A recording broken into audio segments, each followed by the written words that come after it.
What's up, guys? Welcome to another edition of the Entertainment Report podcast. And on this edition here, we got a chance to sit down with the world's number one female selector. We're talking about Tasha Rozez from the Guns N' Roses. And she did not disappoint at all. She came in and she gave us all the stories and answered all the questions that everybody wanted to know, especially what it's like being a female DJ in a male-dominated business, especially playing dancehall music. What it's like, what she feels, places she's been. I'm talking about she didn't hold back at all. She gave you the story just like you were there also. So, kick back, enjoy. This is Tasha Rozez from the Guns N' Roses right here on the Entertainment Report podcast. Enjoy. This podcast is brought to you by www.twolinedmusica.com. Hi, this is Muscle for another edition of the Entertainment Report podcast. And this time we have the world's number one female DJ crew. She's going to get mad because I said female. But you know who we have in the building today? We have Tasha Rozez, Guns N' Roses in the building today. What's going on, Rosie? Why free? Why free, world boss? Everything is good, you know what I mean? How are you? I'm excellent. Yourself? I'm good, though. All right. Because I remember when I said you're going to probably pre me for saying female. Because I know you always used to get... Yeah, we used to have a thing about that. I used to have a thing about that. Yeah. Still, or not that I'm not female and all, but you know. Yeah, no, not still. It's actually the total opposite now. When when you're coming, I totally get it. I embrace my feminism. No, like when you first start as anything, you don't want to be labeled, right? Mm-hmm. So no labels. I definitely didn't want to be labeled as a female DJ back in 2000. Yeah, just wanted to be a DJ. Yeah, but as time passes and has passed, you realize how the blessing it is to be a woman on a whole. But understand. Then, just even in a male-dominated industry, it's definitely good to have that female-ism tagged to yourself. Yeah. And, again, your talent and your craft and everything will speak for itself. So regardless of if you're a male or a female, even if you're a male DJ or whatever, you should own that, right? Yeah, yeah, bad boy selector, own that, you know what I mean? Yeah. So being a female sound and a female sound system is definitely something I own, and I'm very proud to be one of the good ones out there. The leading. We'll say the leading lady. Okay. You know what I mean? Yeah, so let's take it back to the beginning, because you see on this podcast, we like to give people the beginning, what's going on now, and your future plans. So let's go straight back to the beginning. How did you get involved with sound? Where was the bite? What bit you? Yeah, that's. And them man, they bite me still, you know. And them man, they bite me up. And you know what I mean? I was getting some bites, yo. I was getting bounty bites. Yeah. Bass Odyssey bites. Red Flame bites. Super Fresh bites. Yeah. You know what I mean? So I was just in music a little bit different. Like I always tell people, we were always interested more into the technical side of dancehall. Okay. You know what I mean? Of course, you always have male and females intertwining in dancehall. No, normally the women are dancing, or them are skin out, or them are the part of the crew. Yeah. When I say we, Shantae and I, even Tanya, big up Tanya, we were more like just into the behind the scenes stuff. Like we weren't really the skin out type of girls, but we love music and we love just chill out and vibe.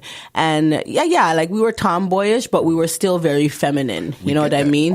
Trust me, I know you guys dress up. Yeah, you know us. We we hood still, but we were very sexy and like we have a little sexy swag to us, like a TLC kind of thing, you know? So we just used to, like Guns N' Roses used to be a religion to us. It wasn't, we used to say we're GNR. Yeah. Like meaning, remember the song Guns N' Roses with Anthony Malvo and Bounty and Red Rose.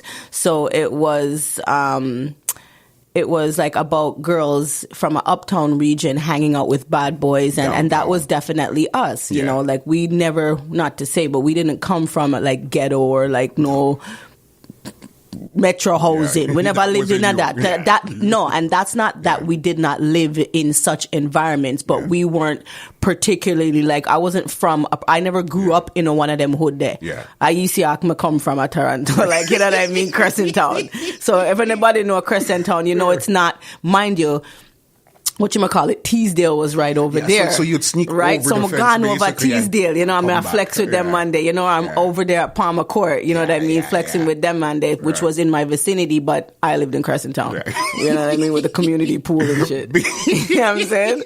Big up Crescent Town. Big up Crescent Town, same way. But it was still just as hoodlum as the other ends. But if you wanted to talk about zoning wise, we weren't there, right? But that didn't make a difference in regards to the music and the vibes and the people you were around, you know, and big up those people because at them let me know what I need to know, you know. And we were just kind of around, you know, those kind of people. And from there, it just progressed from, you know, being a tom girl hanging out to actually, you know, when we're hanging out now and our 1 and 2 friends have a sound and they're going to play out maybe the Friday night and today is Wednesday, you start hearing them talk about how them are going to mash up the dance Friday. Yeah. So you start to see this mental preparation and then, you know, they're drinking and they're smoking at a friend's house, but they're playing music, but they're really practicing what they're going to do. You know, and it becomes a vibe. Yeah. It's a vibe, right? Sure. And it just builds from that. And we were really into that. And it just kept going and going. And, you know, big up Lindo P, that's my daughter's dad. And, you know, hanging around him and seeing it from that angle. And then just saying, you know, after a while, like, I want to do that. Yeah. Like, I want to hear how my name would sound in the dub. Or, Do you know where the shift was? There something that happened one night? Yeah, because it's like one of the times I would be like, I wouldn't have done that. Yeah. That's where it comes in. Like somebody does something, from there. Somebody does something, and I'd be like, why they never played it? Yeah. And you start getting like, no, like I need to go up there and play, but you can't because you don't have a sound. You cannot do shit because you ain't got no sound, bro. This isn't fantasy like this is here. right. You know, this isn't you can't just know. No. So if you want to do something your way, you really had to. And I'm like, yo, I need. And then I was like, yeah, I want to hear my name in a dub. Like I want to do this. Like, I want to do that. And then it just started to be like, I can do it. And you know, again, big up Lindo. He was never. That's why I know it would have never been with me and anybody else because he wasn't one of those sound man or selectors that I've grown to know over the years that even inherently had a little like, how she feel like she can, she want to play they're sound. big up, but they're just going to keep you to a level. Because I see enough man that I know and they're like, yo, Roses, may I try bring my woman, you know? And it's like, who the but you're trying to bring your woman. If she doesn't want to do it, bro, and nothing you can do about that. You could have bring her to the turntable, God. She not go, and it's, you know what I mean? Yeah. But he, even though I did have it in me, he wasn't forceful about it, and he wasn't like, whatever, she's probably just gonna want to do this for 2 months and put it down. He was very, very supportive, you know. Encouraging, say, very encouraging. Like he would teach me things, you know, like how to mix and how to like on turntables them time the guy like, you know, and he would see that he would mix something and he'd say mix it and then I'd mix it, but then he'd mess up the pitch.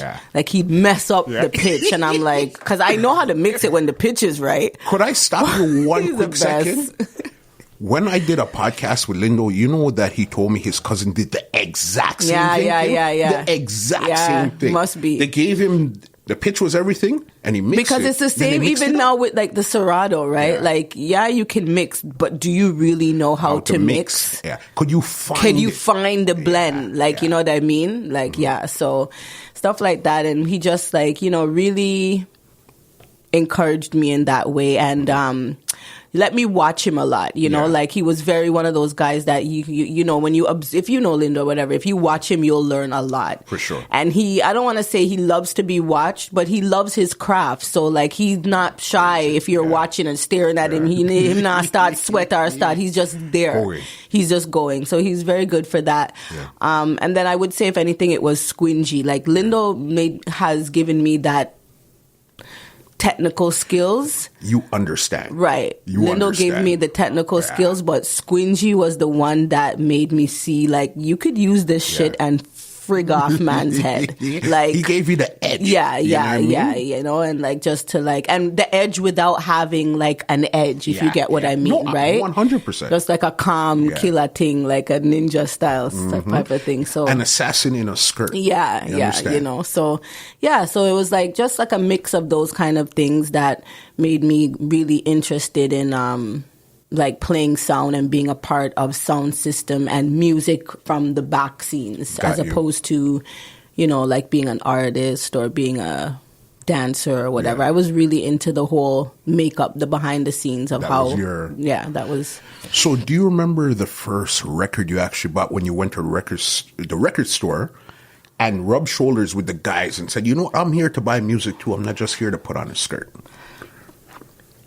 You say you don't remember that one there. Okay, let me go back to something else. The thing about my records was I had a lot of records. My dad had a lot of records. Okay.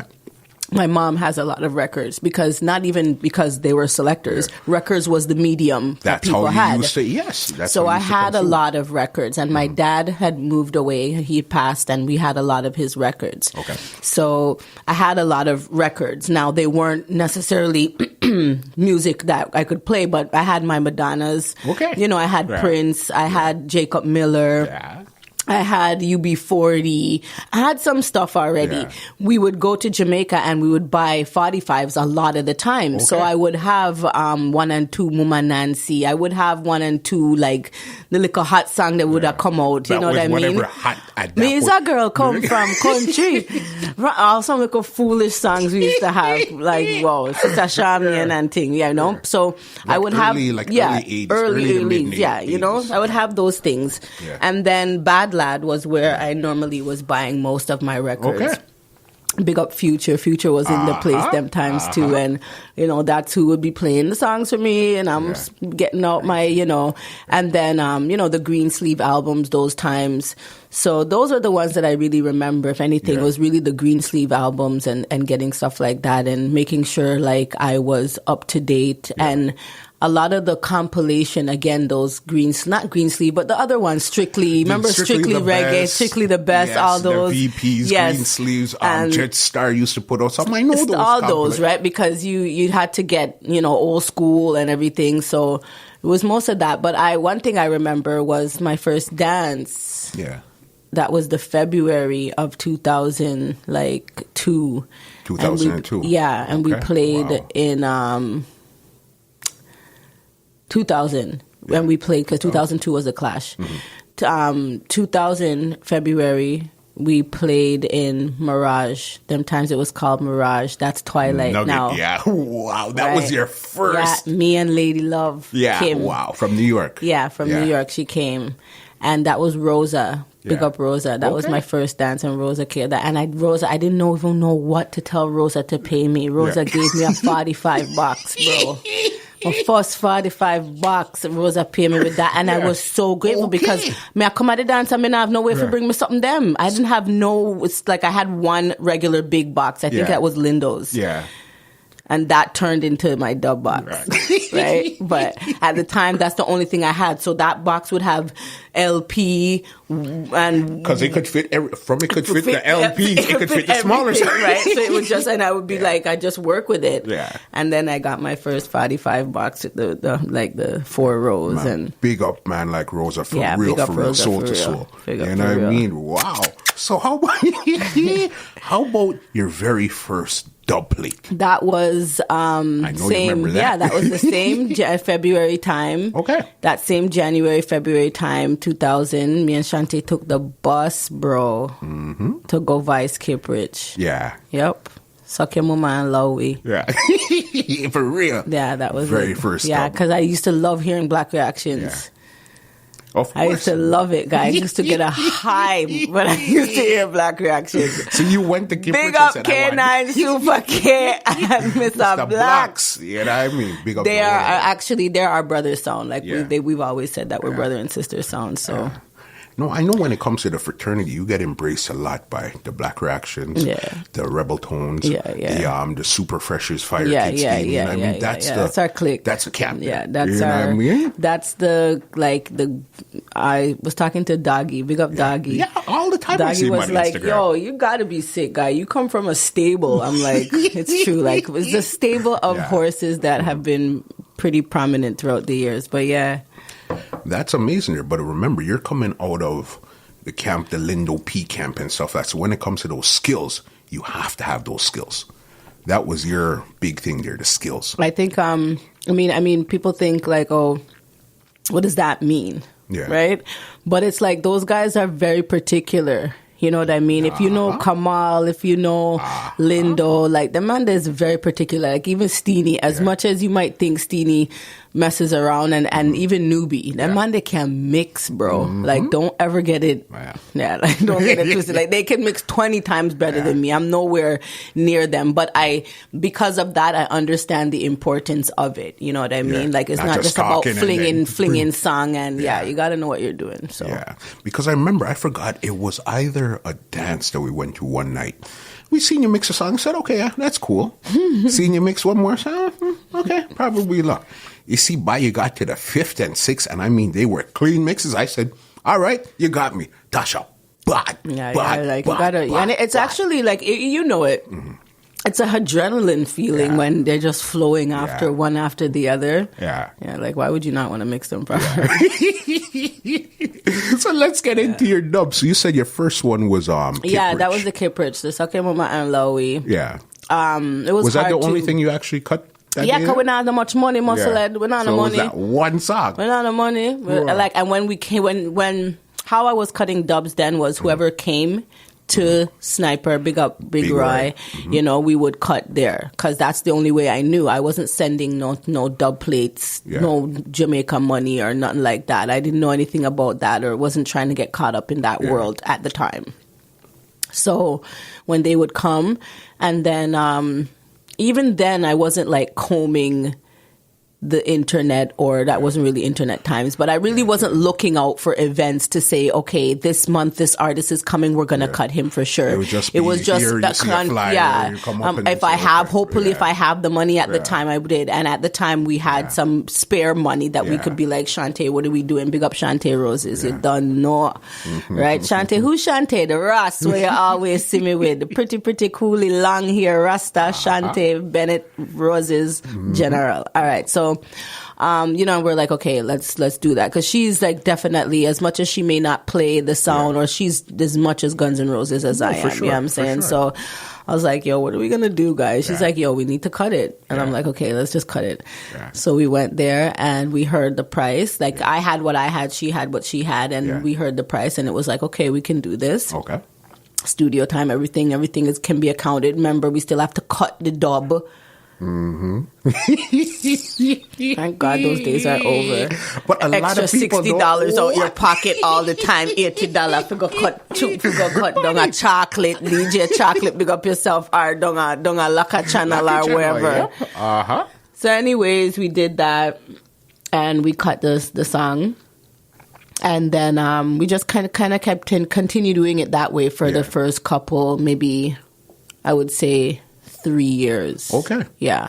So who was your first set of artists that you got on dub? Was it Kip Rich? It was the Kip Rich.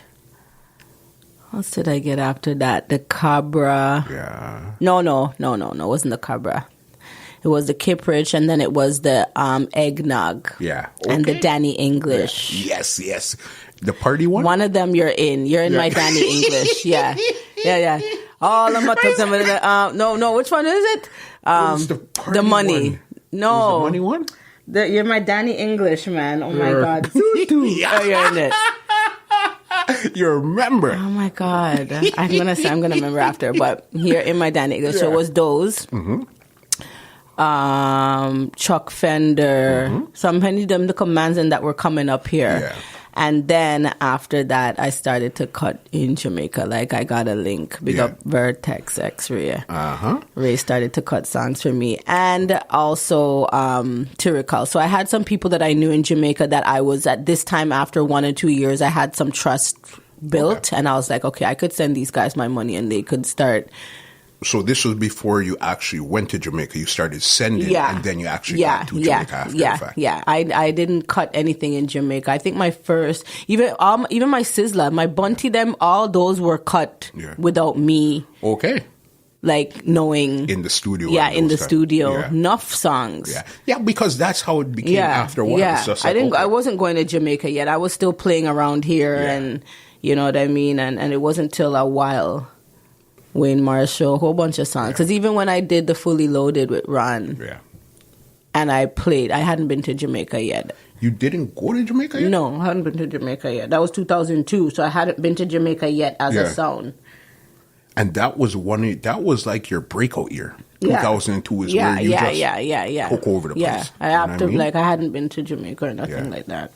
Okay, so it was 2002 was where you started to really roll.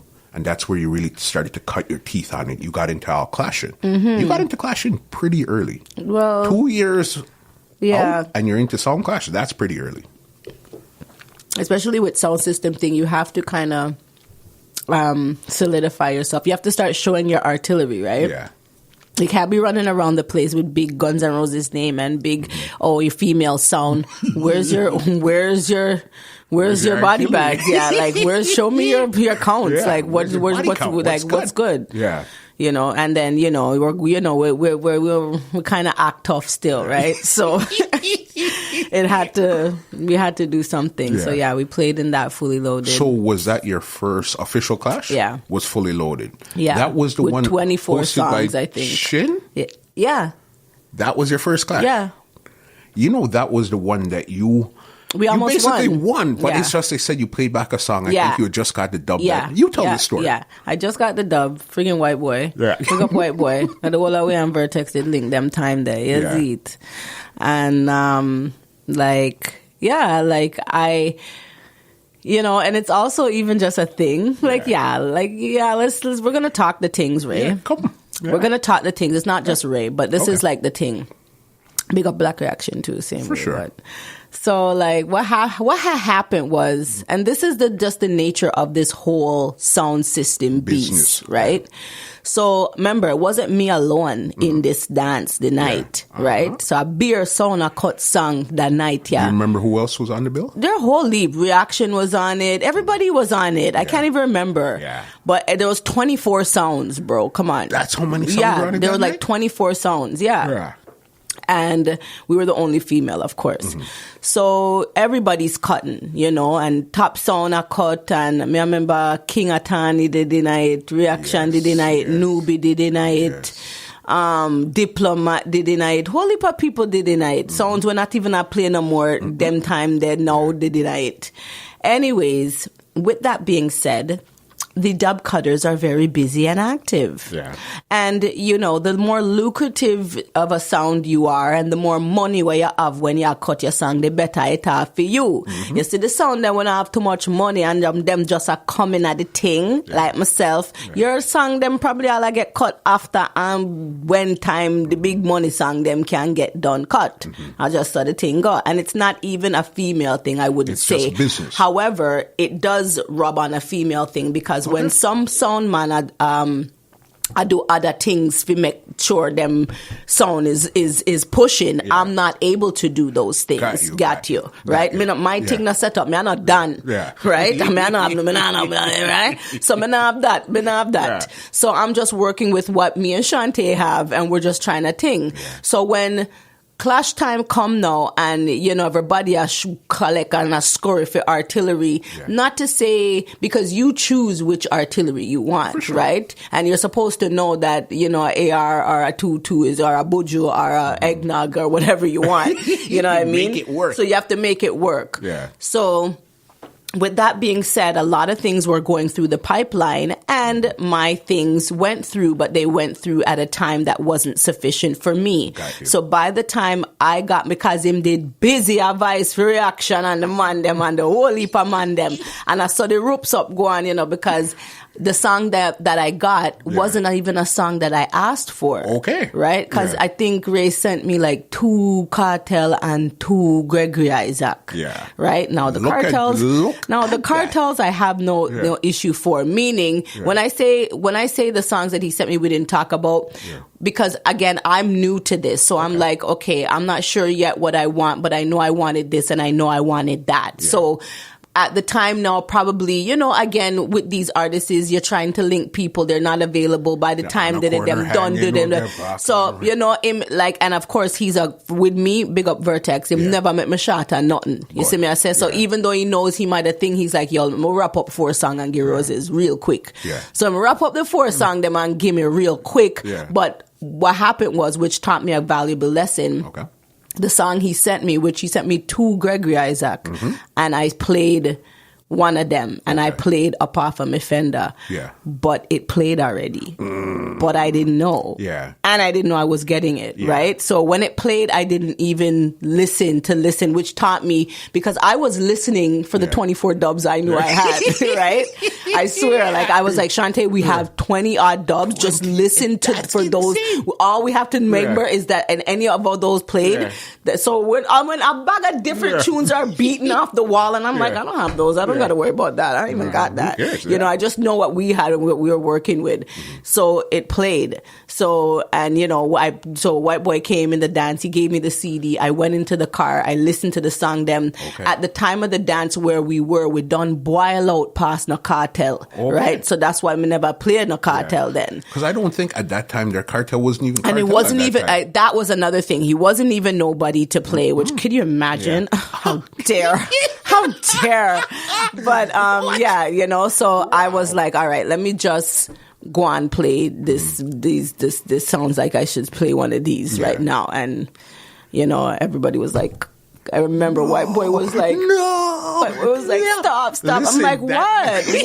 And like they were trying to tell me to stop it before he said up off from it, you know, and I was like, what? And I'm like, you almost think that you're getting forward, but it's like weird, you know, and then it's like a weird thing going on, like a movie, and then I remember Rosie. I remember that night, confetti. I pictured J Logic's right over there tearing up the paper. Yes, I remember. Confetti. Oh my God, remember the confetti? Like, what? I remember that. Amazing. That night was amazing. Even when you played back the song, they almost felt like they wanted to do anything not to make you drop out. That night was amazing. First Clash. Yeah, that was my first Clash. Yeah. Wow. First Clash. Then that was early 2002. Yeah, that was winterish time too. Yeah. Remember, it was winterish time. So let's talk about World Clash, Female World Clash now. Yeah, that was 2002 also, wasn't it? That was the later in the year. Yeah. And that was in Texas. Yes. And that was Niam Cash promotion. Big up Bronco, Niam Cash Famous Squad in Texas. So that was their event. And I think Bronco also keeps another dance. I forget which one it is. It was a couple, because I remember you connected with him. He used to keep a lot of dances. But he kept that. And it was myself, 360, and Lady Love. And yeah, that was like a good dance. Yeah. You won. We won. They were, I mean, those sounds have been playing before me. I mean, if I've been playing for 18 years now, they've been playing for maybe 6 years more than me, right? Or something like that. I don't want to say, but I know when I was coming out to them. Yeah. They were already playing and established and And was that your actual first time flying to somewhere to play? No, because prior to that, we had been in Bermuda. So that was the other thing. Like, Bermuda was kind of the first international spot for us where we went pretty often. Okay. And we were going to Bermuda a lot.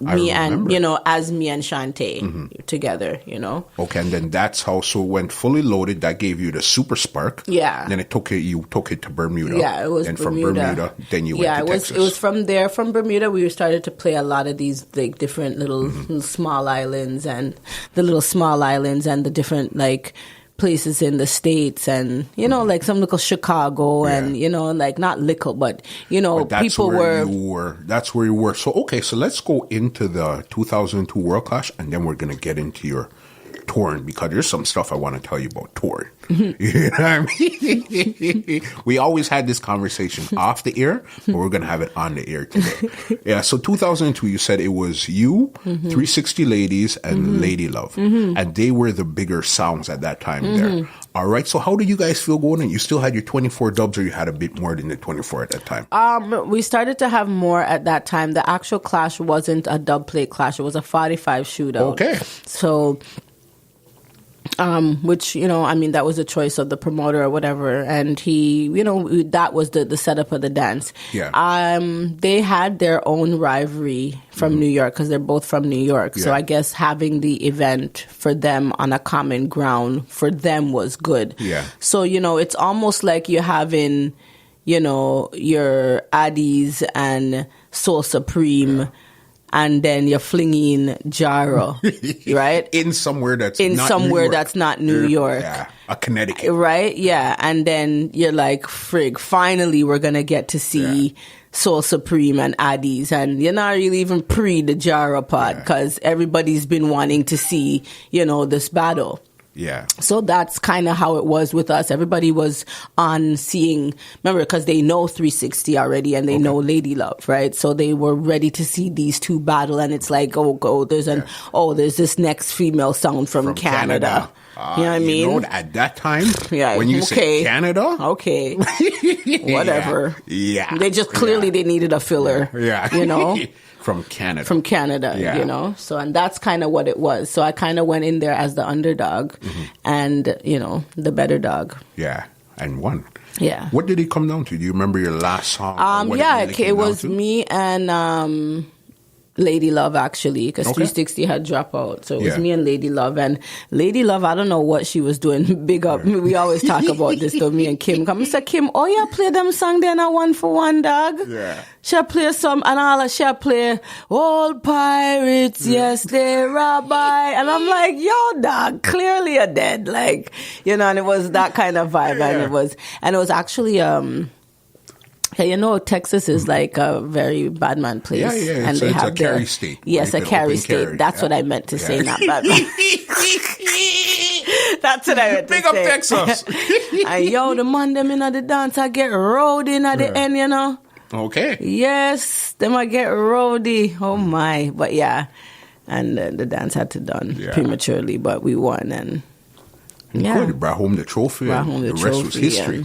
And and I mean, even in that dance, Shantae was there and Shantae was talking the mic. And then that was too, at the end of that night, I had taken the mic. I never was talking the mic yet. So that was okay, so you started out as just I was always DJ. That was I was always talking on the mic and I was always talking on the mic and stuff like that. Yeah. But I wasn't always talking on the mic. Shantae was the one that was morely on the mic. And then I would take it every now and then because I always would want to say something. But I didn't like how that would look, you know. It looked like, you know, like stick to your part, you know. Stay in your lane. Yes. And I was like, okay, I got to stop doing that. Right. But I would always have something to say, like, shut up, man. Like, what do you know? I always want to have something to say.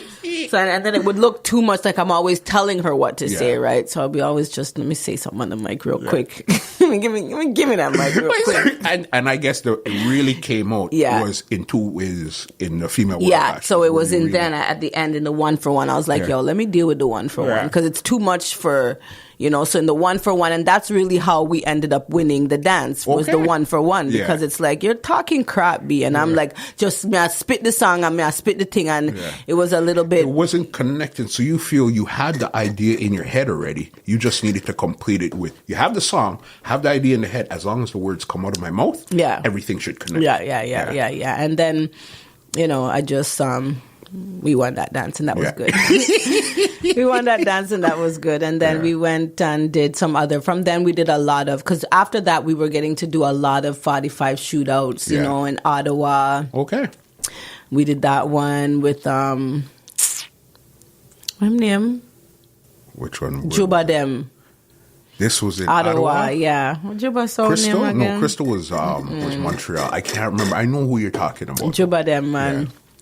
Oh God, he's gonna kill me. But yeah, Big up Juba. big up Juba. Yeah.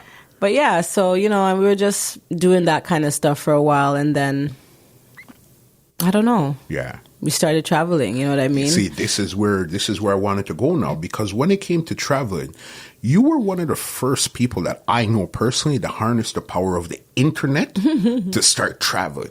You know what I mean? 'Cause at that time, nobody was really early 2001, 2, 3, 4. Yeah. Nobody was on the internet like that. I think we were still transitioning from records to CDs. Yeah. Everything didn't become digital. And a lot of that, to me, to tell you the honest truth, when I think about it, what was it? But it was Squingy and Bass Odyssey, right? Because I had to keep up with them. Yeah.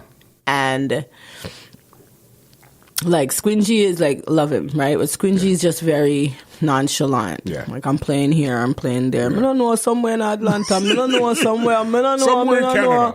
I'm gonna do that. Just make sure you did that. And I'm like, where, bro?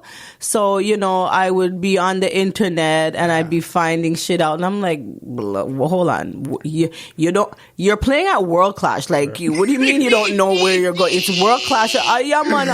I'm gonna tell you how the dance is. The dance, every year dance. Every year dance. Like, like, okay. I mean, and that's actually how even Chin and them started to know me because I was always like, any dance Squingy and them were on, I was there, and then I go over there knowing I'm a Guns N' Roses, Marina, or my printout, or my airbrush.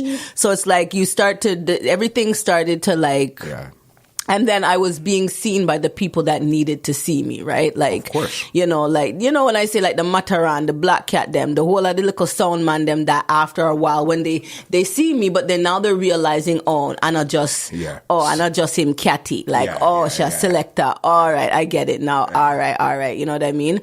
So like, so it was just kind of like that. And we would just continue to go around, and a lot of places that I went just to visit, to go to a dance, because we would do that a lot too. Because I'm trying to see what was going on. Like even the other day, I was so mad at myself because there's so many dances I haven't been able to go to in the last 20 years because I'm busy playing out. Yeah. But for the first 3 years of Guns N' Roses, that's what we used to do. We used to go to towns and go to dance and see the vibe and, feel it out and understand.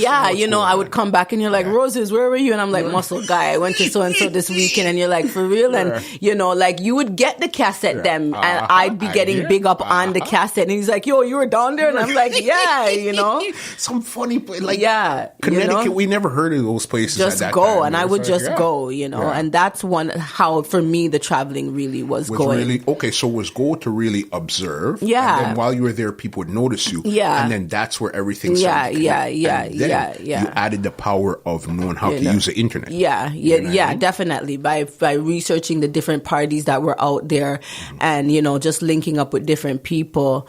Johnny Killer, sorry. Yes. Johnny Killer. That was like one of my first ironic links from online. And then we've been friends ever since. And we never thought of each in no selector way. Like I was just online and he was like, oh, you like music? And I'm like, yeah, you? And he's like, yeah. And we just end up to find out that he's Johnny Killer and I'm Tasha Rozez, and like we were just cool like that from time, you know what I mean? So, and he would say, yeah, there's parties over here, you should come check them out. And New York was hot. Yeah, and we would just go check them out and vice versa. So a lot of people think I think you have to be out there in the world to be out there in the world. You understand? You get what I mean? 100%. Yeah, like if nobody's going to find you, they're like, so how do people just find you to go to here and there? Because I'm out there, And the world that time, it was changing, was where it was the internet more, the MySpace. Facebook, I don't even think really popped off at that time. It was more MySpace that we're all using. It was MySpace. You could still go on MySpace, Tasha Rozez. And to tell you the truth, there. I was actually on it. I'm still on there. Probably you can link it now to your Facebook and everything. Okay. Yeah. No, that's amazing. So tell them, where have you traveled in this world to play reggae music? Oh my gosh. I've been to... I like to say now where I haven't been. So I haven't been to Africa. Okay. And I haven't been to Australia. Yeah. Those are two places that continents, you could say. if anything. Yeah. Yeah, because I've been... Yeah, and I don't think I've been to South America. Yeah, no, I haven't, because I haven't played in Guyana. I would love to play in Guyana. Actually, another place, Trinidad. It's very odd. I haven't been to Trinidad or I'm Guyana. Surprised. Yeah. I'm so surprised. Well, you don't know the Trinidad then go on like them not really too, you see me I say? Like them go on like them not need the reggae done them, because them can just play two reggae and them alright. So, I haven't been over there. But, I've been a lot in Europe. I mean, there was a part in my time, like from around 2004 to maybe 2008. Yeah.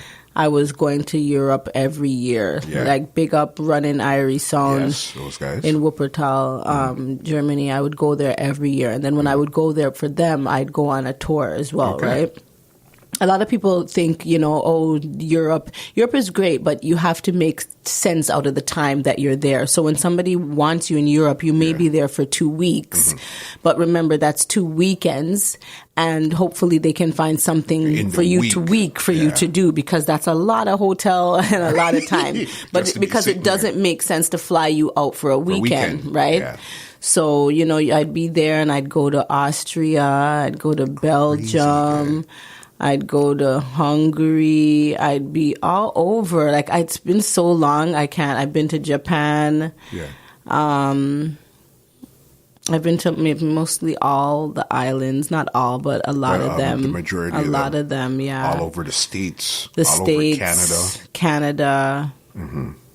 A lot of places. Where's the oddest place that you've been to where you didn't think that they would be playing? It's Linz Austria, because it's the one of the places of Hitler. Okay. Right. And that for me, like, that was a lot of things happened there. Like, that was actually where I have a pinched nerve from friggin' DJing. And it was a pinched nerve. Yeah. Sure. And it was there where it affected me. Right. Because I was talking on the mic, and then my hand like muscle spasmed, and I couldn't. I had to use my other hand and take my hand off the mic, guy. And then when my set was done, I went to the bathroom and I was like crying. I sat on the raw toilet, guy, and bawled. I didn't care anymore. Like, my hand's not working, so whatever rash you want to give me on my ass, I don't care at this point in Austria. I don't care. And I had a bad day because like I was going through my female problems, and it's over there, if you know those places, like you can't. It's not like a pharmacy where you can just get pads. So you got to like go into this thing and like ask for, and then you can't talk the language. It's so annoying. It's really annoying. So thing after thing after thing. And then my friggin' hand does this muscle spasm thing on me right in my set. I remember. Places shelling down. Places shelling. Like, and the thing about it that was so weird was, like, if you close your eyes, you would swear you're in Yard. That's how it was. Like, the vibes is so, like, and everybody, like, because there's black people there. Okay. It's not like there's not black people there. There's black people there. Mm-hmm. You know what I mean? And, like, they're the same as us, meaning, like, them in at the party, them are chill, them are vibe, they're holding up vibes, everybody's chilling. And, like, if you didn't know where you were, you would almost think you're home. Okay. Like, you would almost think you're home in Jamaica, or basically somewhere where you're used to. You wouldn't think you're in Linz, Austria, where Hitler and that run up and down as a little boy. That's crazy, just to know that you got a call to go out there to play reggae music. You know what I mean? And it's like, what's going on here? We're much more alike than we are different. And that's, if anything, that I've learned from, from your travels. I guess that's where you got a lot of your experience, was the traveling, is where you really discovered a lot about your sound, how you play music. Because remember, everywhere you go, every region you go, it's a different style of playing. Yeah. You know what I mean? Some places like more hardcore. Yeah. Somebody wants straight new song. Somebody wants you to mix it up. It's all different styles that. You know what I mean? Very much That's so. what it comes down to. Very much so. How about Japan? How was your trip to Japan? Japan was nice. The food over there is really nice. Yeah. I love food. And I love to. Yes, I know. I know. I love food, and I love to. That was one thing about, even just being in the different places. Like, I would never be hungry. Yeah. Some people, I hear them say, Lord, I can't take them, I go someplace, I can't get to eat. Not me. Yeah. So I love to eat, and that was great about Japan. Mm-hmm. But music-wise, it was, it's very authentic there. Okay. They're very island. It's an island, of course. So Japan is an island. Didn't know that. It is muscle. Yeah. You know that. You just didn't focusly know that. Okay, we'll go with that. Yeah, you knew that. Yeah. You know. And so with that being said, they have definitely just, that's why they always say they're so into Jamaica and stuff like that, because it's a similar vibe, right? And is it outside or the clubs are inside, or what's the real? The clubs are mostly inside. Okay. They're mostly inside clubs because it's not really set up like that. But they have a lot of, I forget the name of this one club we went to, and it was Ding Dong was performing the night, and we were out there, and it had like 5, 6, 7 different rooms, and like it was huge. The club was, when I say 5, 6, 7 rooms, I mean like 5, 6, 7 rooms that were other clubs. Not just a little, like a room. I don't mean a room. Like I'm not talking about the government that has 3 rooms or something like that, whatever. No, I'm talking about like the play was like an entertainment center. Yeah.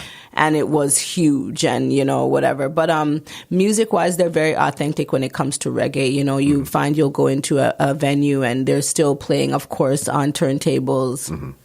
Japan is full of technology, but still they want that authentic acoustic vibe of, playing on your turntables. And you have a lot of Jamaicans that are out there, that are living and just kind of reinventing the whole Jamaican vibe down there. So, and they're very, the Asian culture, they're very good at adapting. Yeah. Right. So, you have, I remember there was an event, a Sunday night event down there. Oh, I believe the gentleman had passed a few years ago, or a few. Forget his name. Mm-hmm. He's like a Sky Juice down there in Japan. Yeah. Okay. So he's like a veteran. Oh my gosh, I wish I could remember his name. Yes, he's a selector, and him gone just like Sky Juice. He died the other day. Rest in peace, his soul. But the promoter was trying to get me to play there. Yeah. And they were like, oh, don't worry, just have her come through and vibe with us and da-da-da-da-da.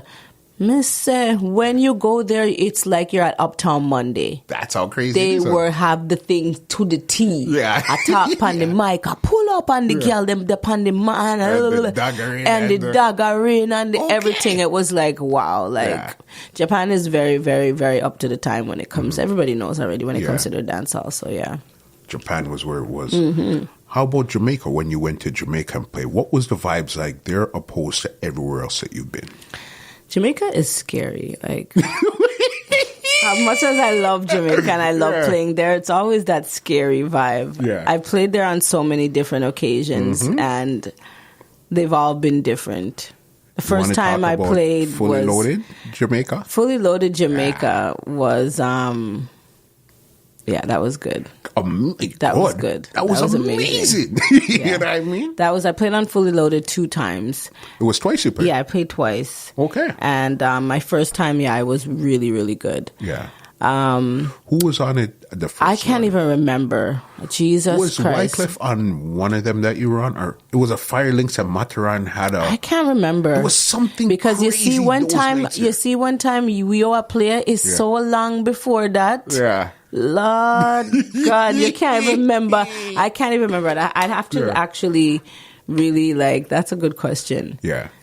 But it was something good. Yeah. No, it was because remember at that time their Fully Loaded was the at its top peak. of its Yeah, man. Fully Loaded, Ross, Overloaded, whatever they were at. That stuff was like the stuff to be at when you're in Jamaica, Rakabessa, James Bond Beach, wherever. Yeah. I'm just remembering, oh my God, I was so nervous going up there. And I would have to, because it's me by myself those times, so I would have to get a little selector guy from Jamaica to mix the songs for me. Yeah. And I'd have my little paper kind of written out of what to say, how the songs are gonna go. Okay. And just play, because them on the dung, that's the glory of having a Jamaican selector. You don't need to tell them anything. Yeah, they just say, all right, you want that song, and then just know for shit. It's just so cool. Yeah. They're so cool. And you just, and so you're just in the front of these thousands of people. And once you hear your you come out there and you're a girl, they're looking at you and. Oh my God. And it almost looks like you're having the same feeling right now that you had. Them times, I mean, I'm not knocking no female that's out there now, but them times they're like playing sound and thing. They're like, oh, what that girl ya do? Oh, what that girl ya? And then you come out there. I remember I had on this top and the whole of my thing, my chest was cut out. I still have the picture. Oh my. Yeah. But it was good, you know, and you play the song them and you start get the forward them and you catch it and you're into it now, so you just want to go. And before you know it, it's over. Just as you peak. Yeah, before you know it, it's over. And, you know, you're dying to know what you just did. Because you can't remember anything. You zoned out. You can't remember anything. You just have to see the forward and the touch them. And yeah. You don't even know what's really even coming out of your mouth. You're just in the zone, in the moment. You want to go back and see the VHS that time and the cassette, and you're good to go. I remember though it was on. They used to play it. I mean, what they used to play too. That was good. But prior to Fully Loaded, actually, now I'm remembering things because you know I smoke and when you go through so many things, it's hard. To remember. Yeah, it's hard. And sometimes I feel bad when I'm doing interviews because I may sound so redundant. Yeah. But then it's because you're on the spot, right? To answer, you answer what's at the forefront of your memory. But then when I'm driving, I'm like, oh my God, I didn't even tell him about the time when I was at Panta's birthday party and I played the Click Your Finger, you wanna roll with me, and them time that the song Shell and Firelinks picked me up off of the oh my God and put me over his shoulder to the way I'm nearly shelled on him head, and then he's like, girl, you have to come off of the stage, yeah. Oh my God, because he played it. Yeah. And then I came back in and I said, no, so you played the song. And I remember I was gonna cut something else, you know, and I was at Weddy Weddy. No, not Weddy Weddy. Passa Passa Wednesday. Okay. I was at Passa Passa Wednesday the night. I remember big up Cooley. Me and Cooley were in Jamaica and the song play the ear up. Yeah. I'm gonna say what this? The song pull up about 90 times. Yeah, bro. And me I said, but what is? Me I said, no. Any other dub when me did I got cut can't wait. And I was like, should I though? Yeah. Because I was like, what song am I gonna cut tomorrow to go to Panthers thing? Because that's what I would do. Sometimes I'd be down there and I'd go to the little street dance them in the time and see the vibe. Because any song that I was thinking of cutting from Toronto is not to what's going on right now.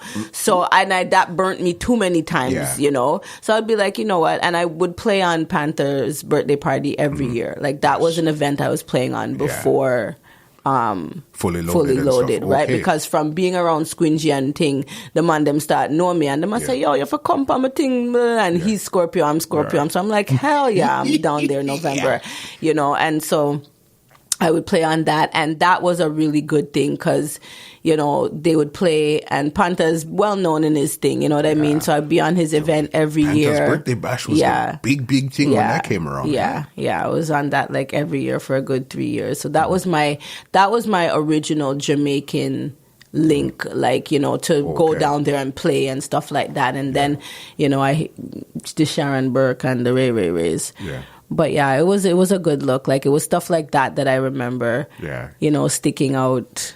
That's amazing. And the thing with it, a lot of these times, as you said, you're in these places by yourself. You have to be a real. Yeah, you're nervous somebody as to be, hell. You know what I mean? Yeah, I remember being so nervous, and then, you know, for the first amount of times too, then just I stand up there and I watch. Yeah. Oh my gosh! I remember this is pre-Canada being cool. You know what I mean? This is pre any other female doing what you're doing. This is pre anything. The only other female that was out there that was big like you would be like a Lady Saw. But she's singing music. Yeah. You're now playing it. Yeah. So you're pre everything. So you're getting the whole brunt. So if Drake was cool then, you would just come in, okay, she's from Canada, so she's cool. No. Nobody Canada. Wasn't even watching Degrassi High them times. Nobody's trying to hear about you or see. Yeah. So the fact that you could go out there and put your mark on it from back then, amazing. By yourself. It was a good look. You know what I mean? It is a good look. And how did the connection with you and Squingy really come around? It was me liking and learning music. Okay. And then him being somebody to like, really, you know, like, and I don't even mean that as a person first. I mean that more as in the craft, right? Yeah. Because I was into sound killing and I was into Bunty. Yes. You know, and I was into a certain vibe. And then that vibe that I was into, he was. Got you. Right. So then it was just a natural connection. And then I liked him for what I liked him for, and he liked me for what he liked me for. Yeah. But we both kind of liked each other, honestly, for the same reasons, right? Because I respected his talent, and he respected mine, and I liked him, and he liked me. You know what I mean? You know how Squingy is, right? He's miserable, so he's not even going to really so am I, right? We know this, Rosie. So am I. So it was like we kind of really, even when you're doing good, he's gonna, and that's exactly because I dead in dead, and people that tell me say, yo, you know, Squingy tell me say you're bad. I'm like, Squingy tell you me bad, and he's never told you and he's never told me once, you know. So and it was just it was that. It was really that. Like I always would go to Bass Odyssey, right? Become a need fear the song them, you know. And that was the thing. I wasn't even really pre-ing the selectors. Yeah. Or the MC yet, because I'm still onto the music part of it. So, I mean, I knew that one was the selector and one was the MC, but that didn't get to me yet. It was still the machine of Bass Odyssey that I loved, right? And like when I would hear the songs in Epiphany playing like what I heard on cassette, that would like, oh my God. That feeling, it's a I totally feel like I'm going to feeling, lose my mind, bro. Like I was like this, and that's even now you'll see me in a dance and I just go to the speaker box because it's like, it's a different it's like energy. I'm like, I feel like I'm four again or something. So I would, and that was me. And like, you know, I guess he could just, I don't know, he could tell. He could tell because he was, you know, he would always be like, yo, that's something you too much, you know, you love that something you too much. That's his way of bigging you up. You know. But that's just how he would do it. And I would just, you know, and he too, like Lindo, would never knock me. Yeah. You know, but he was like rude. Yeah. And he would say little things like, that song's not gonna kill nobody. Like I'd come to Jamaica now, want to show off with my little 4 new dubs, and he would be playing video games, and he'd be like, "Go and play them, now, me here, play them." And I'd play them, and he'd be like, you know, like he'd laugh at them, and he'd be like, "That can't kill nobody, you know, Roses. Them lunch money song, they not gonna kill nobody, you know." Like, you know, and you know, and I'd be like, I guess that's true though, you know. And he would, you know, like, yo, up your thing now. You have 9 of those songs now. You need, so don't do that. Instead of cutting one more of those, save your money and cut, like, you know. And he would just say some little, and he really wouldn't even say nothing because you would just go to the dance later tonight, and basically he would shell down the place, and you would see, you would understand this is how a shellings is created, my dear. That's how, and you know, and he never was like the other guys like Mataran or even Panta them. Yeah. Or even Mark. Yeah. That would more be like, that song they connect. He doesn't talk about that. He doesn't care if it connect. You've seen it bust off your face. I don't need to talk about it again. And he'd be more contested in video games or whatever, you know. So, like, you know, I would just be around him. And then I enjoyed being around him because I was learning so much. And it's not just from him. It was also from the dynamics with him and Mark, right? Because honestly, to tell you the truth, Mark was the one that, because basically he started cutting songs for me too, but it was Mark. It wasn't Squingy that I would go to about a song. It was Mark. Mark cut my sizzler them. Yes, Mark cut my first sizzler them. Mark cut so much things to me. And Mark, when me and Squingy argue about whatever we are argue about, and Mark and me still good. But I'm all right, thank God, or else I wouldn't have been getting my shit, you know. So I mean, he was really like that. Bass Odyssey was really a learning point for me too, and you know, it even got to a point where I was like, I can't work with no more Miggleman. Yeah. You know, as much as they were a top sound, but that's what was happening. Remember, Mark has a boss. I have no boss. So Mark, I feel no, I'd want my tune cut, and my tune's not getting cut because until Bass Odyssey are cut. Yeah. You know what I mean? I said, which wasn't a bad thing, but you start to see like how you cannot two be affiliated with another sound, regardless if you and them are good or not, because your sound is your sound, their sound is their sound, right?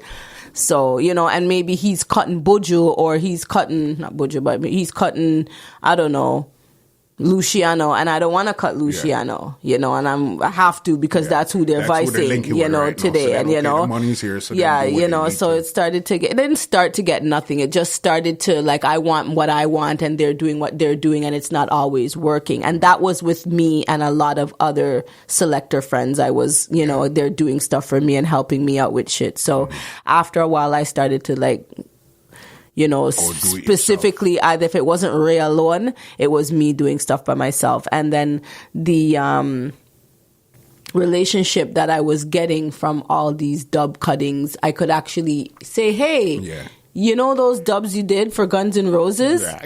I'm Guns N' Roses. So it's like they introduced you before you actually had to go introduce yourself. Yeah. That's big right there. Yeah. So I'm like, amazing. You are the girl. Yeah, man, I know you. Like, you friggin' know. You just sang about 5 songs what there for me, dog. Yeah. You know, and they don't know, like, you know, and that, you know, And that's exactly what I want to ask you now.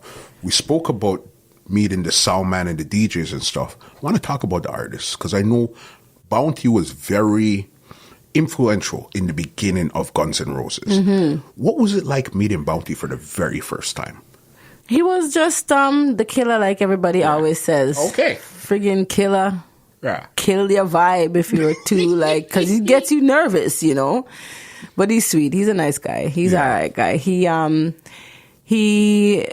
when did I meet him first? I met him first at a dance that Thing did, Colin, C Nice. Okay, that was Sniper. London, yeah, one of those that was the first time I met him. Okay, so you met him up here first? Actually, I met him up here first. Actually, I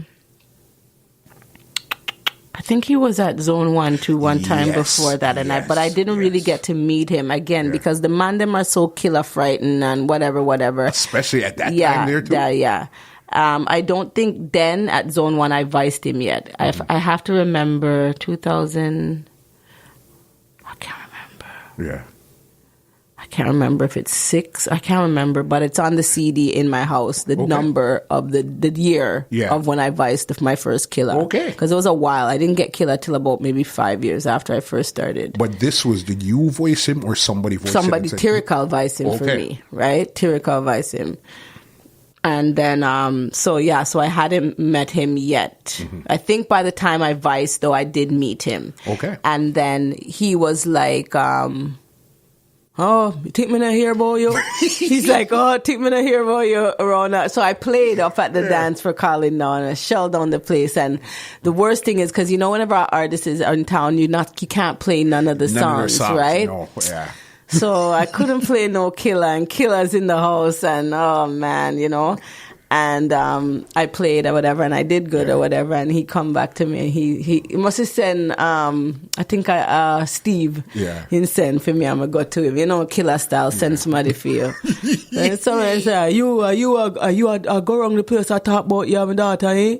You are the one who I go around the place I talk about is your Killer daughter. I say yes, and he says, you know, and then I big me up, and I say, do your thing, and then that was that. And, you know, I seen him, you know, I would see him in Jamaica. I would be cool with, what's his name? Julian. Yes. They're cool with Julian. I forgot about him. Yeah, they're cool with Julian through Tyrikal and the whole away. I remember Tyrikal was one of the artists that wrote a few songs for Bounty. So Tyrikal and I were very close. He was cutting songs for me too. And, he, linked to us in Jamaica, and I would go to Jamaica and I would see him every now and then, but you know, just more like in the club, you know what I mean? And then I remember Julian linked me one time, and he told me that, you know, they're gonna be creating Galliance. And that was the Galliance, and they're like, you know, we want you in the Galliance, and you don't know us, Killer, you say, and I'm like, hell yeah, you know what I mean? So we were all part of that Galliance thing, me, K Queens. Yes. What's your name? So you were like the DJ selector out of the crew. Everybody was artists. Yeah. Everybody was artists. Statius was in it. Yeah. What's your name? Was Tifa in it? No. Fire, what's your name? One girl, I forget her name. Lord God, do not go kill me. I smoke too much high grade. Forget her name. Yeah. Her name's at the tip of my tongue. Ruffian. Ruffian, big up your damn self. I see her face and I can't remember. Ruffian, big up yourself. Yeah. So the whole of us were in that, and they were just, Killer at that time, I think, was making sure he had female side to the thing. Cause he was getting a lot of backlash them times for, with the angel and all these things. Some like a female power upon Killer side did I go work out. Those times and we were there. Was still it was Alliance, and then they had Alliance. So and then that just kind of rode its little bit of time. Yeah. So then I guess that's when you went from Killer, and then I guess when the switch would Killer and Cartel, he went over here. You decided to say, "Hey, let me go see what Cartel is doing." I'm glad you've asked that question, because the people really get it misconstrued when it comes to the whole Gaza thing. And how I explain it is like you have Killer, which is our father. Yes. You have you have Mavado, and you have Vybz Kartel, which are the two brothers. Okay. Right? And out of those two brothers, I'm a closer sibling to Vybz Kartel. Okay, fair That's enough. just all it is. Like, Fair I'm enough. not cool and I'm not tight like that with Gully. You just click. You know what I'm saying? Yeah. And it's not even just because, remember, me just I tell you, I get Cartel from in a no Cartel, right? Crazy. Me I get like, and that's the thing, X-Ray, Portmore, the whole of them are Portmore, so it's one right? link. So it's one link, you know what I mean? So when me I got Jamaica and I link with Rare, me I see Cartel, me I see Devabrat, me I see Bascomex, me I see Iwian. Like, that's why I have all them man they on dub in combi. You know what I'm saying? Like, I have like, so it's not, I don't have Chase Cross and Gully God and that, for some singing reason, that singing blacks from before. Me have Cartel from him black. I have Wayne Marshall dubs and Cartel's doing the backup in my Wayne Marshalls. What? You know what I'm saying? Because the whole of them are one link. Right? Ray and the whole of them got school and the whole of them are friends. You know what I mean? So it's the Portmore link. Right. And then, even just like Blackberry times. Yeah.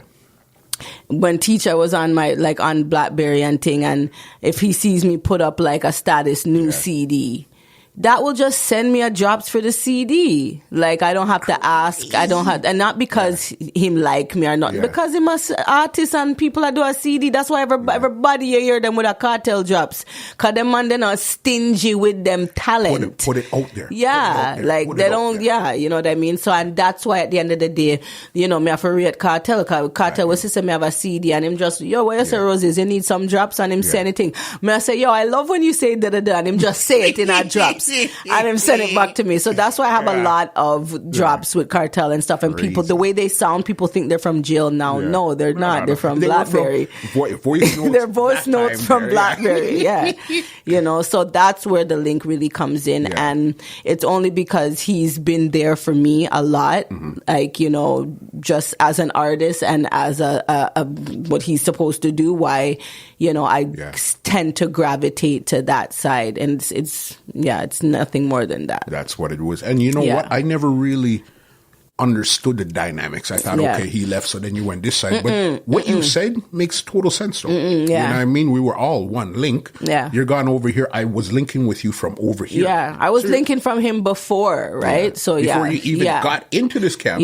So then when you're in the camp, we're still linking. So then when you leave, clearly we're still linking. Yeah, like my thing where I know him from is really more Ray, Portmore, like, you know what I mean? That kind of thing. Before Cartel. Yeah, before no Gaza. So now you say Gaza, I'm just automatically saying that because it's you, but whatever, you know what I mean? Wasn't that, it's not. Yeah, it's just amazing. The amazing journey of Guns N' Roses, Tasha Rozez. That is I. Amazing. Because I remember when we first started the conversation, I said you were going to kill me because I said female DJ, female selector. I remember we always used to fight about that. So where did the change of heart really, or change of mind really come in? Also with time and age and growth, and, you have to embrace what you are. Even like with Tasha Rozez, Guns N' Roses, that's the name of my sound. But I mean, even that, I have to like my website is tasharozez.com. Okay.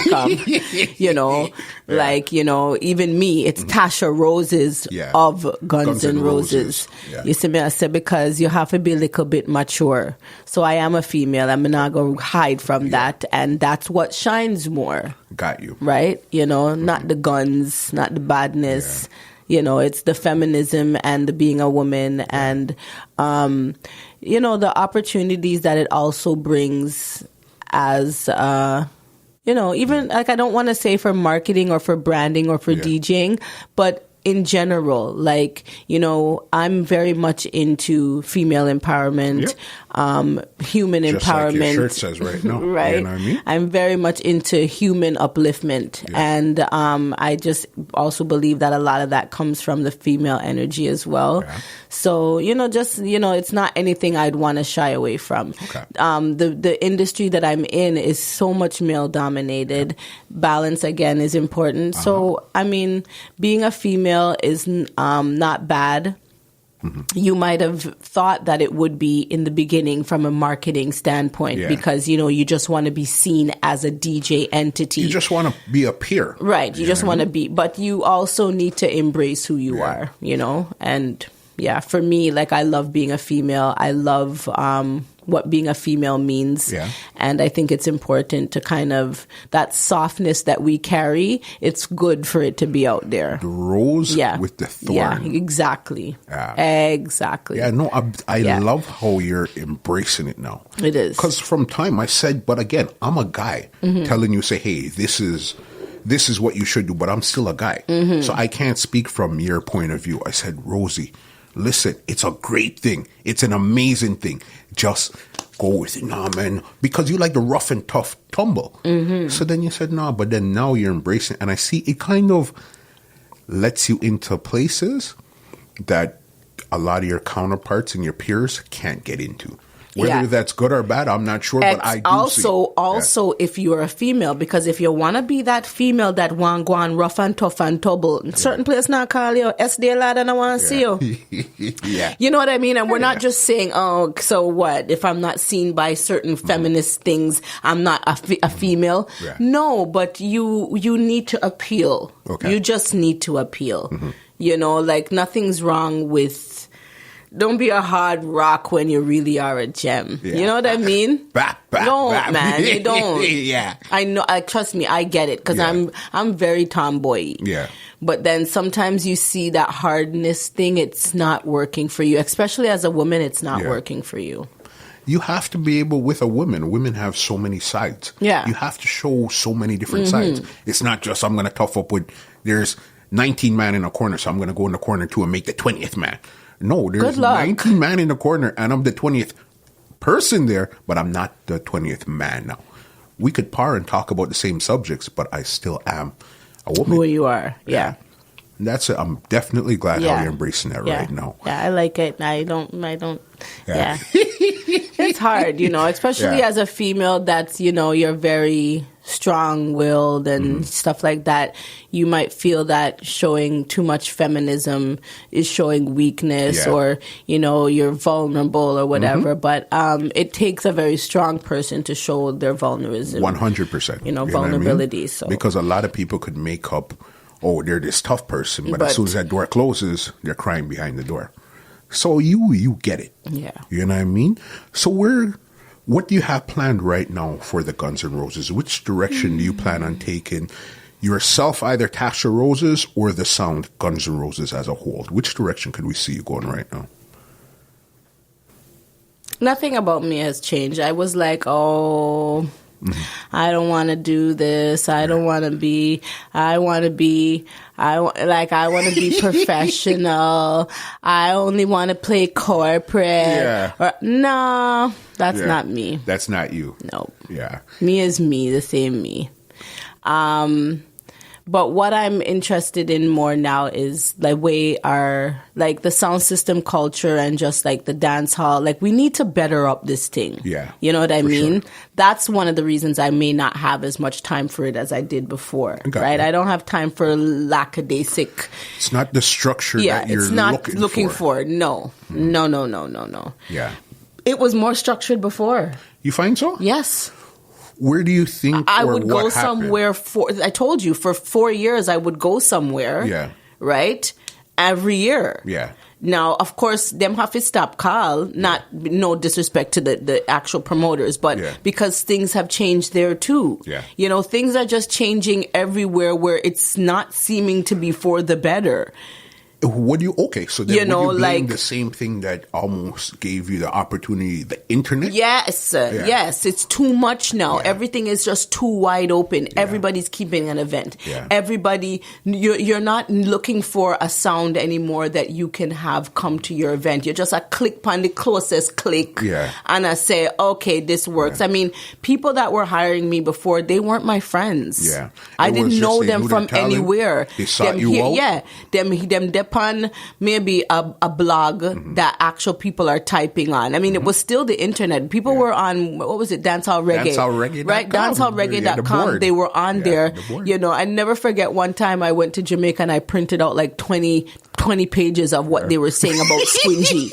And I went, because they're talking about Squingy and I have to show him, because him not have no computer and this not going to be there by the time I can get to show him. So I had to print them out. And I printed them out. And he sailed that in the friggin' fire, guy. He's like, business boy. He's like, I don't care about what people are saying. It's my business what people are saying. Worse it on the internet that he cares zero about. So people were doing that and they were still talking and the way they're talking now, but it was still different. Like, you know, it was still a little bit more far and few between. It wasn't just like, you know, one click and you just heard what the person said. At least it was the person that said something like answered at least a day ago. you know, so it's like, and so like I would be still being contacted from people from the internet that way. You know, when they would get in contact with me, they would say, you know, we heard of you, the dance you played and so and so. You know, so it's almost like they know the history. Okay, I seen you do this over here. Yeah, could you come over here and do the same thing for us over here? You know, and it was like, oh, and the chain was real, right? Yeah. The chain of connection. Yeah, because you know that. Oh yes, they link with the guys from Bermuda. Oh, that's why. He gave me your contact because I seen his cousin something lives there and in Florida. Okay, you know, and you actually were seeing where the connections were being made, and you know you could trust, and it would work that way. But now it's like, it's, you would think that it's better, but it's almost worse, right? Because now, you know, there was actually a sound I remember in one of those countries that had like the sound where I was going, they had a cousin. Okay. And the cousin was like, oh, I could just bring my cousin. Yeah. Okay. Like, hey, my cousin lives in the same place as this girl, and they play so-and-so. That's where everything, almost like that's where you seen the automatic switch. Yeah. You know what I mean? That was the first thing that enough made time, you know. even now, come and know enough man where I said to me, yo, Rozez, are you first did I come down here, you know? And then I'm going to say, so, you bypass me and I bring them money, you know. Yeah. Right? Because, you figured it out. Like, I know people right now that link me from places like Bermuda and Bahamas, and they're like, Tasha, I wanted to bring so-and-so down here. What did you think? Yeah. And I'm like, what do you mean, what do I think? What do you think? No, that's how you know it's not because the same. You've been down here, so I want to know if you think that do you think that it's like, wow, like you just, because you know a DJ in New York, you just want to bring them now. You don't know if they're a right fit. You don't know if they're a, So it's just weird, and I mean, it's odd because it shouldn't be. It should actually be lucrative. Yeah, it should be better, but I think it's too much watered down now. Yeah. It's too much redundancy. Too much access to everything. One time, as you said, you wanted dubs. You would have to go through somebody that knew somebody else. Now you're getting an email from people on your phone you don't even know about good prices today. Pardon? How did you even get my contact? How? And that's from a group, from a WhatsApp group that you're in that you never talk to nobody in, that they have the gall to copy your phone number and create it in a new group. Which it's all good, right? But it's just all, But it's just too much now. As you said, you would have to sit down and wait to see Bounty or know somebody that knew him, and then you get that dub. Before that, now, go on Instagram, DM him 2 times and say, hey, boss, I'm ready for you. He might link back, he might not, but that's the connect right now. Yeah. So I don't know. You know now what I mean? it's more of having your thing be more, what's the word? Selective. Yeah. Yeah. But yeah. I definitely don't see myself as being no radio DJ or nothing like that. We love killing sounds and we love cutting dubs and we love send manga, burial ground, dove cut. That what we love do. So that's that's my thing. I love doing that. I love playing, I love this vibe. I mean, I also have been doing a lot of like corporate and other kind of things, which I love too, because I'm getting older and stuff like that. I love to be able to have my bedtime when I can have my bedtime, and also, it is, you want to do things that make sense, literally, right? Oh, for sure. Make money sense and the actual make sense. Sense. Right. Yeah. So, I mean, and I've, I'm just finishing my 2nd year in school for a funeral director. Very nice. So, it's just a lot of time that you have to do for other things that you don't have time to do other things. Especially if it's not moving the way that you think it should be moving in the first place. Most definitely. What would an older Tasha Rozez tell a younger Tasha Rozez about this business?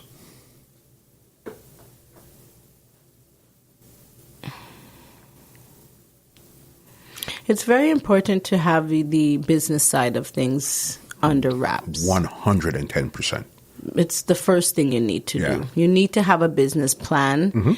Yeah, you need to have a business plan.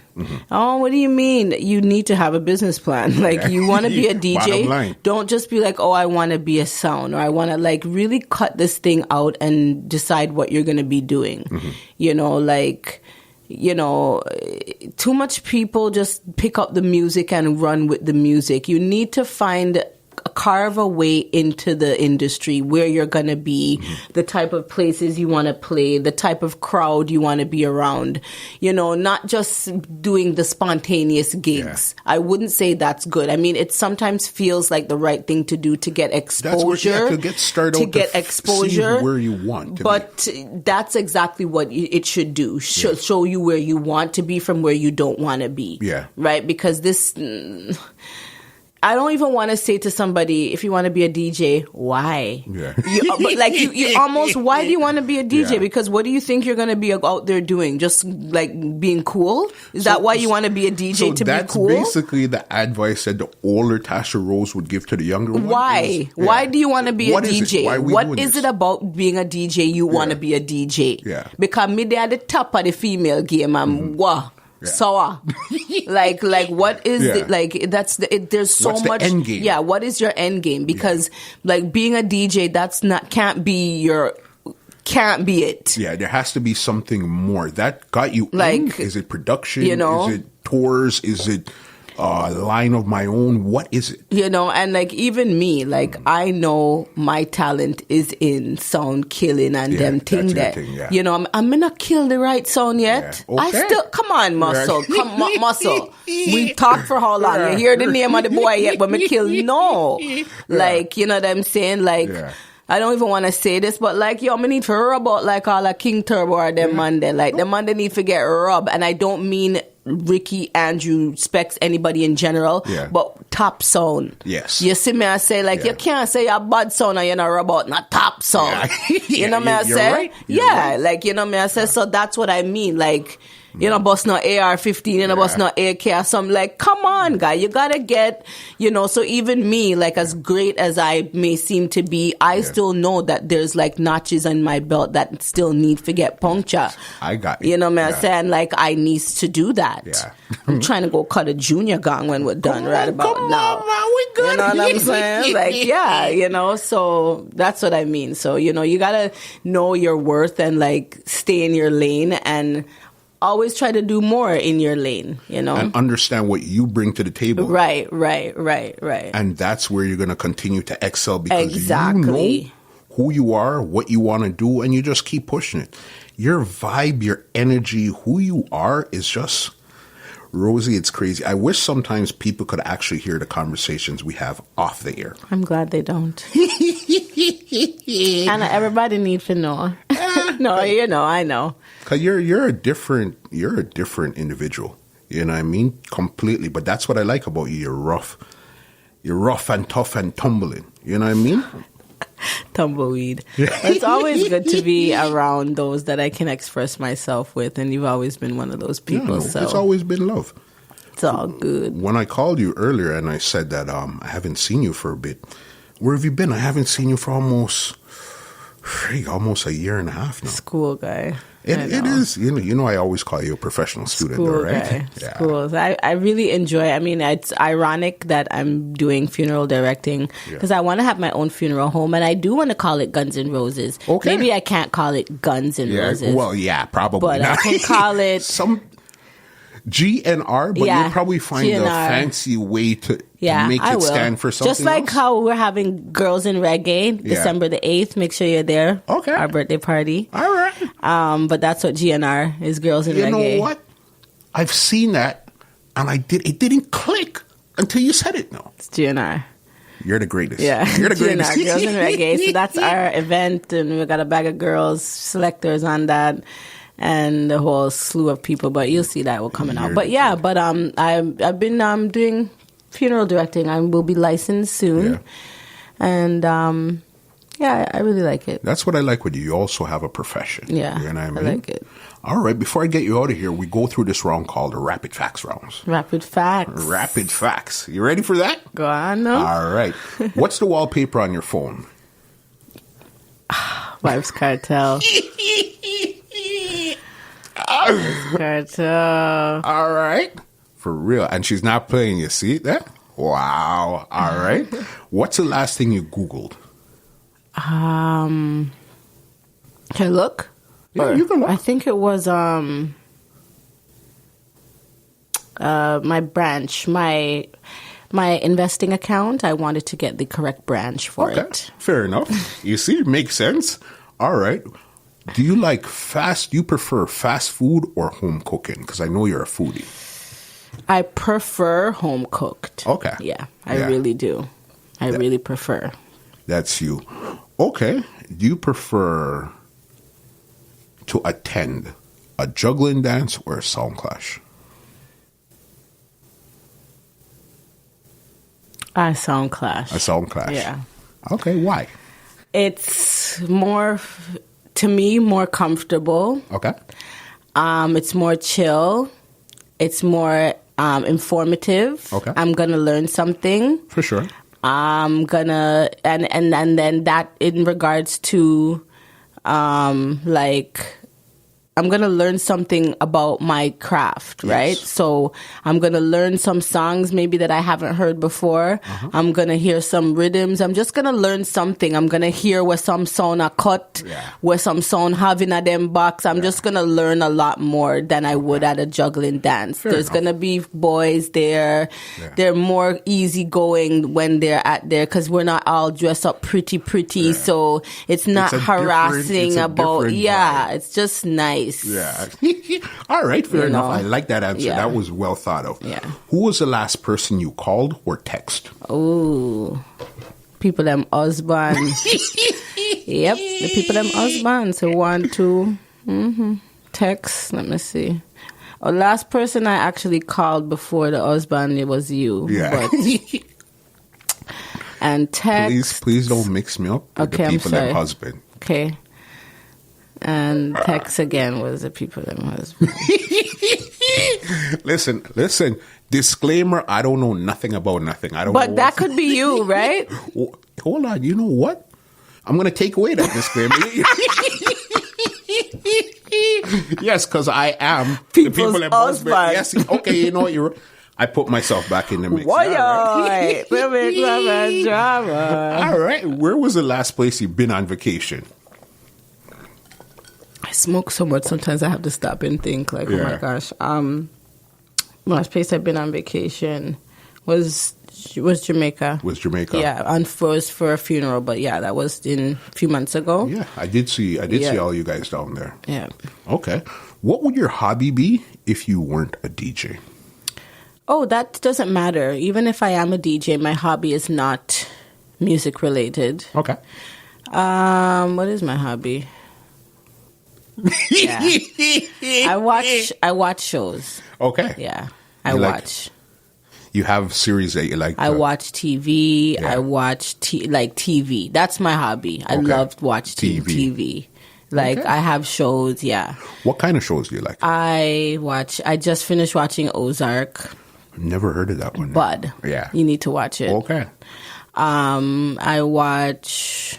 God, it's so funny when people ask me, I can never say. I watched The Sinner. That was new the other day. I heard of that one. That was good. Okay. And that's the thing. Like, you heard of that. I done watched the whole thing. You know what I mean? Like, I love to watch TV. I love documentaries. I'm a documentary I love TED Talk. I love like empowerment speeches. I just love information. Yep. Yeah, like that's what I do. You understand. Yeah, I like Discovery Channel. My new thing is Bloomberg. Yes. I'm on Bloomberg because I had to open up my investment you get training. it. You get it, right? So, yeah. You get it. You understand. You're so multidimensional. That's what I like with you. And I guess that's really where Guns N' Roses works for you. Yes, it is. Gun, hardcore. Yes. And the rose. Nice lily. It's a very like a yin and yang thing. Yeah. I could see that. Yeah. You know what I mean? What did you want to be when you were growing up? Veterinarian. It's like you knew that before I even came out of my mouth. Yeah. Because I'm doing my internship, as I said, for a funeral director. So part of my internship is, of course, working with funeral homes and so forth. And a lot of the times I'm driving from between different places in Ontario. Okay. You know, like bringing a loved one to their deceased to their loved one or final resting place to their loved ones or whatever. And I go so many places in Ontario. I shouldn't say Ontario, in Toronto, in the general area. Yeah. And I'm like, wow, these places are not far. When I was growing up, I wanted to be a veterinarian, but I thought Guelph was so far. I was like, out there because that was the one school at the time I think was offering it for veterinary medicine. And I was like, I'm not going to friggin' Guelph. Yeah. I'm not going to Guelph. I will never leave my mother and go to Guelph. And Guelph is right down there. So you know that, right? Drive out Guelph already mostly 2 times for the month. So that's what I wanted to do, veterinary medicine. I love animals. All right. What song is playing in your car right now? Frostbox, top popcorn. Big up, Papi. All right. When it comes to food, which one do you prefer? Ackee and saltfish or callaloo and saltfish? Callaloo and saltfish. Mm-hmm. From I said Ackee, she kind of made up her face. Clyde. Ackee. All right. What is your favorite song of all times? Mm-hmm. That doesn't exist. There has to be one song. It doesn't matter where you are. This song is just, I love this song. I don't know how to answer that question. Because, no. Yeah. There's not a one. What's your current favorite song then? Doesn't have to be new. It could be old. It's just your current favorite song. It would probably be one of those. It's probably, I don't want to say Frostbox because it's not really that. Yeah. But even if that's your current, like current as in this week. Like this week? Yeah. I would say my current favorite song would be Shauna. Western. Western, that group Western is my current favorite right now. Okay.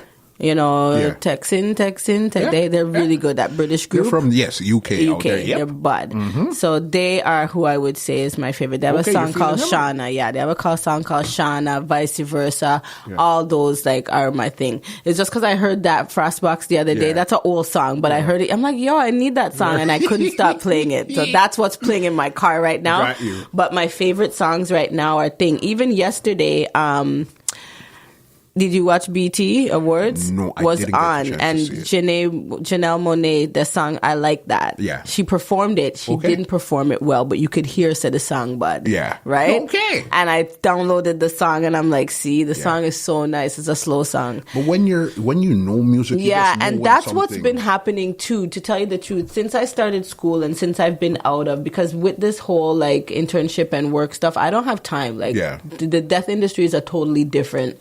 100%. We have no time. Yeah. So I'm so much focused on that and just being finished. Yeah. And it took me a real positive, a hard thought to be like, you know what? Because every time, like you said, I'm a professional student. I would always be doing something else and be playing song. This was the first time I said I can't. You had to kind of I can't. ease out a bit. Like I take one date a month right now. If you know, so and because of that, like I listening to different music. I'm in the lab and I'm doing things. So I listen to radio and stuff, and I'm starting to. So it's in passing. Yes, my ear is hearing a lot of different music and a lot of different things, You're and exposed to a lot of different things right now. which I like because it's turning on different outlets in me. You know what I mean? It makes sense. Okay, one word you say too much. I don't know. You tell me. I can't tell. What do I say a lot? I don't. Right. I mean. Yeah. I don't know. I don't know. I don't know if it's or. I don't know. Yeah. We'll stick with the Yeah. You do say that a lot, though. Okay. Are you a early bird? Or a late owl? Late owl. You're a late owl. You don't get started first thing in the morning. I have to, but I really prefer not to. Please, it's like I have to cut my late owl to be able to be an early bird. Mm-hmm. Yeah, like I have to prepare to get up. Makes sense. Mm-hmm. You know what I mean? Final question here. When it comes to social media, which one is your favorite? Instagram or Facebook, and why? Facebook. Facebook? Why? It's more interactive. Yeah. I have my business page. Mm-hmm. It's not just pictures. Yeah. Instagram is just pictures. Pictures and quick videos and stuff like that. You don't really get to really write anything. Yeah, you can't even. I get that. It's the same thing like I say, like how I like to watch TV and stuff, right? Yeah. I can do that better on Facebook. That's true. I can find things. I can find things, relate things. Instagram, like even today I was looking for something and I typed it in the search, and if I had typed that in on Facebook, you know how much different areas it would be. It would be searching the web. It would be searching I don't really like Instagram is just a show off platform for me, I find. Yeah. Even when it's business, you find that the business just looks like they're showing off. You know what I mean? Even though it's supposed to be for that, it's just I'm surprised you're one of the few people that said Facebook, but even though Facebook, everybody went dunce love Instagram, cause they not to do nothing, then just put up a picture and that's all. Yeah, and that's it. That's it. Before I get you out of here, the floor is yours. The floor is yours. All right. Mm-hmm.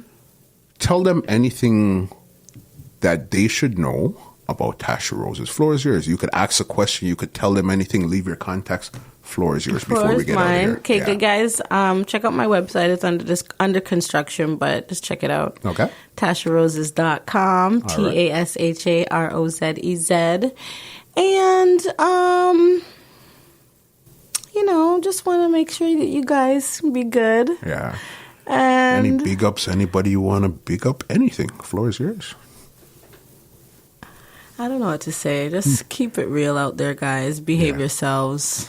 Mm-hmm. Sky's the limit. Focus on yourselves. Focus on your betterment.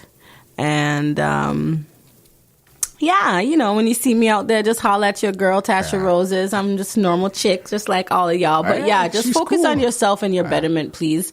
That's the only way for us all to be good around here. Yeah. So, keep your eyes on the prize and don't be bad-minded and watch other people, what they're doing, because you don't know how them get it. All right. And, just always make sure you got your hustle up. Like, if there's something you like to do, make sure that it makes sense, literally. And, make sure you have a backup plan. And, you know what I mean? Just don't get too sidetracked on being an idiot in life. Yeah. because time is running out. See, me look young, but I'm 40 this year, yeah? So you heard it here I'm just first, kind right? of, just kind of speaking from that place where you guys need to kind of just make sure you're good, get your human betterment up, and everything else should kind of... You've in the last little while, Tasha, I wouldn't say you've matured, because that's not the right thing, because you've always been mature.